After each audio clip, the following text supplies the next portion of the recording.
YN Spav. Walking into class the next day and seeing people scattered around your desk made your heart instantly drop. Crap. What's going on now? Why are people around my desk? As you approached your seat, you recognized them being Mina's friends, aka the Baku squad. You walked over and saw no sign of Bakugo himself, and assumed you would be safe for now. Hello everyone. You could barely be heard as you approached the desk with caution, still keeping an eye out for the angry porcupine. Hey, it's YN. Zero said. So, what did you think of the party last night? Pretty sick, right? You could very well remember the previous night. And how Bakugo basically told the group of teens they had is okay to do as they pleased. Bakugo's tight grip on your arm hadn't gone away yet either. Yeah. Haha. Pretty sick. Unable to lie very well. You trailed off. So, everyone. Mina piped in. I've been thinking. What do you all say about YN joining us this weekend?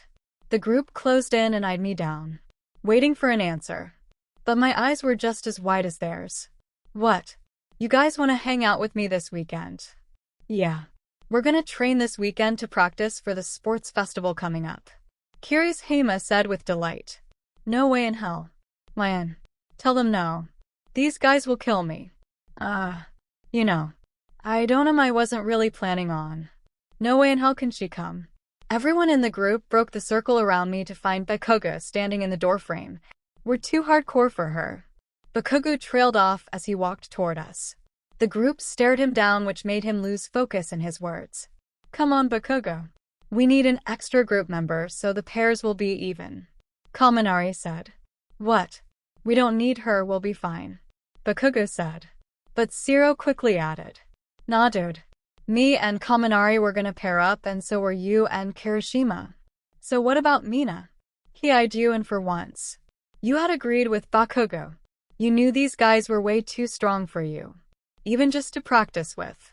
You silently sat, praying Bakugo would stick with his answer and decline the invitation. Fine. He suddenly said, which surprised even his friends. She can come. Just so the pairs will be even. And don't even think about getting in my way, shrimp. He finished and turned, heading away from the group and towards his seat. Thankfully, he brought his evil aura with him. The group just sat in silence, all shocked by Bakugo's answer. That's great. YN. You can come, Mina said and wrapped her arms around her neck. Haha. Yeah. Great. You whispered. I'm gonna die. I'll text you when and where. Bye.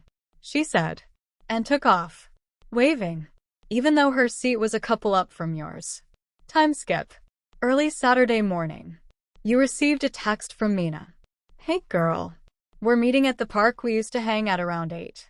See ya. You glanced up at the time, which read 7:35 a.m. Then you tossed your phone on your bed and quickly fought the blankets to prepare yourself for the day ahead. You tiptoed downstairs and past the broken bottles scattered about the room. Damn. I just cleaned up last night. Time skip. You arrived at the park shortly.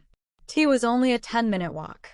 When you got there, you noticed Bakugo was the first to arrive. You mustered up all the strength you could just to walk up to him. When he noticed you in the corner of his eye, he looked down at you. But you didn't have to look up at him to know that. Why so early, shrimp? He questioned, looking back up from you and out to the playground. I could ask you the same thing, Bakugo. You quietly said. He gave you a death glare. I like to stretch before I kick ass, he said, and walked away from you and to a nearby tree to lean against for support as he stretched his legs. You sat in the spot you stood and stretched, with a perfect distance from Bakugo. You looked over to where he was, and a question that you'd wanted to know the answer to for a while slipped out of your mouth before you could mentally prepare. Why did you help me that day at school?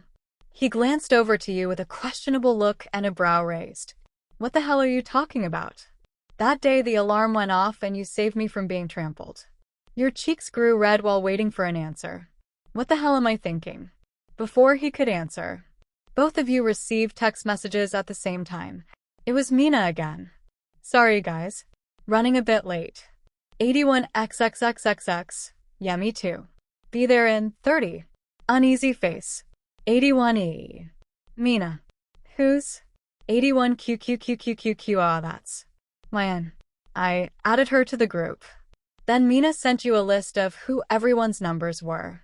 You quickly added them as contacts before you got even more confused. Oi. You quickly looked up and saw Bakugo standing in front of you. Let's just start already since they're running late. You tried not to act too surprised, even though Bakugo thought you were weak. There's no way he'd rather sit around wasting time. He explained to you that leaving the grass would be out of bounds, and you would automatically lose if you gave up. As he was explaining rules, your mind wandered off, and you soon became unsatisfied. He was just about to answer too, but you were quickly brought back to reality by a punch in the stomach, knocking the wind out of you and making you fall on your back. You opened your eyes as Bakugo pinned you down to the floor. I said go, you idiot. Before he could get another punch in, you quickly used your quirk to force Bakugo off of you. You both quickly stood up and prepared to fight the other with all your might. Thanks for watching my video. Make sure to like and subscribe to my channel so you won't miss anything I post.